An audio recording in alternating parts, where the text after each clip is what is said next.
आते जाते रहते हैं, पार्लियामेंट में होना ना होना ये मैटर नहीं करता। फवाद चौधरी को भी नहीं दे रहे आप लोग? मैटर करता है हमारा वर्कर लड़े। देखें खान साहब बड़े क्लियर हैं, खान साहब का जो क्राइटेरिया है टिकट्स का वो लॉयल्टी नंबर 1 है।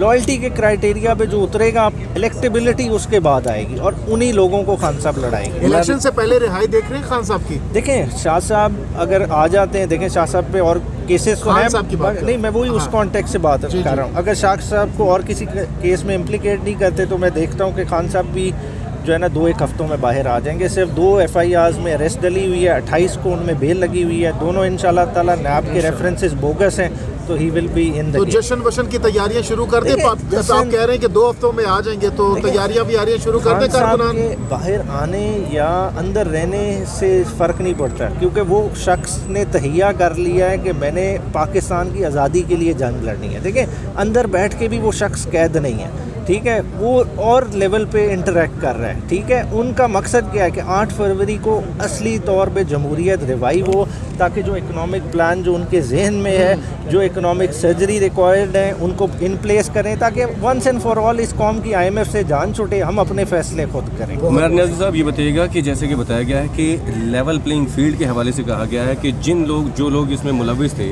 यानी कि अगर जिन लोगों ने पकड़ धकड़ किया उनको तब्दील कर दिया जाएगा। अगर उसके बाद अगर ये काम नहीं होता, तब्दील नहीं किया जाता, और फिर भी अगर पकड़ धकड़ होती है, फिर उसके बाद नेक्स्ट स्टेप क्या होगा? देखें हमारी एप्लीकेशंस हैं, इन पे इलेक्शन कमीशन ने कुछ ना कुछ ऑर्डर्स तो पास करने हैं, कुछ इम्प्लीमेंट होंगे, कुछ नहीं होंगे। अगर नहीं होते तो हम इंशाल्लाह ताला मंडे को दोबारा से फिर सुप्रीम कोर्ट के दरवाजे पे होंगे। तो सुप्रीम कोर्ट से आपको लगता है कि रिलीफ मिल पाएगा दोबारा से? सुप्रीम कोर्ट कस्टोडियन है तमाम के राइट्स की, और एज ए पाकिस्तानी हम समझते हैं कि 8 फरवरी का इलेक्शन हमारी जो पाकिस्तान की तारीख के लिए बड़ा इम्पोर्टेंट इलेक्शन है, और उसके लिए हर तरह की एफर्ट सुप्रीम कोर्ट करेगी कि उसको प्रिजर्व किया जाए, उस इलेक्शन प्रोसेस की इंटेग्रिटी को प्रिजर्व किया जाए। अच्छा, कुछ खबरें ये भी आ रही हैं कि इलेक्शन हो सकता है मार्च से पहले हो, यानी कि 8 तारीख से भी आगे जाते दिखाई दे रहे हैं। 8 से आगे तो बनता ही नहीं है किसी तरह से। देखें ये कंसेंसस से डेट रखी गई है, इसमें एक लम्हे की भी गुंजाइश नहीं है आगे जाने की।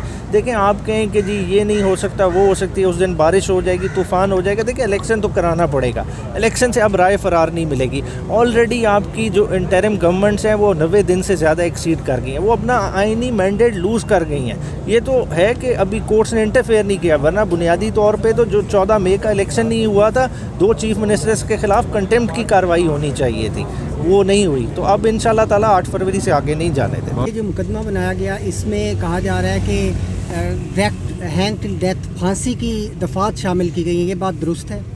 देखें इस मुकदमे में के अगर कंटेंट्स को देखा जाए तो वो 2 साल से ज़्यादा की सज़ा नहीं है, लेकिन ये मुकदमा ही नहीं बनता, इसलिए कि जिस शख्स ने अपने मुल्क की सलामती और ख़ुद मुख्तारी का दिफा किया हो वो मुल्ज़िम या मुजरिम कैसे हो सकता है? जिस शख्स ने अपने मुल्क की आज़ादी के लिए एक स्टैंड लिया हो, जिसकी वो ज़िम्मेदारी है। देखें खुदा न खास्ता मुल्क के ऊपर फ़िज़िकल अटैक हो या मुल्क की खुद मुख्तारी पे अटैक हो, तो ये प्राइम मिनिस्टर की ड्यूटी बन जाती है कि वो आवाम को मुतले करे और उसका दिफा करे जो उसने किया। फिर आपने देखा कि इसमें नेशनल सिक्योरिटी कमेटी में ये मैटर गया और उसने भी डिमार्च करने का हुक्म दिया, तो इसका मतलब है मुदाखलत हुई थी। फिर इसके अंदर कौन साजिशी किरदार थे उसके बारे में इमरान खान ने जनरल रिटायर्ड तारिक की सरबराही में कमीशन बनाया था, वो उससे माजरत कर ली। फिर आपने देखा कि शहबाज शरीफ ने फ्लोर ऑफ द हाउस पे खड़े होकर कहा था कि मैं इसके ऊपर कमीशन बनाऊंगा, और वो कमीशन अभी तक नहीं बना। अगर वो बना देते तो शायद बहुत कुछ सामने आ जाता, लेकिन आज इमरान खान के ख़िलाफ़ मुकदमा बनाना ये मुल्क की सलामती को दाव पे लगाने की बात है। मुझे बताएं कि कल जब कोई और लीडर होगा तो वो 10 दफ़ा सोचेगा मैंने अपने मुल्क की सलामती का दिफा करना है या नहीं करना। इसका नुकसान हमारे मुल्क की सलामती को होगा, हमारी नेशनल सिक्योरिटी को होगा।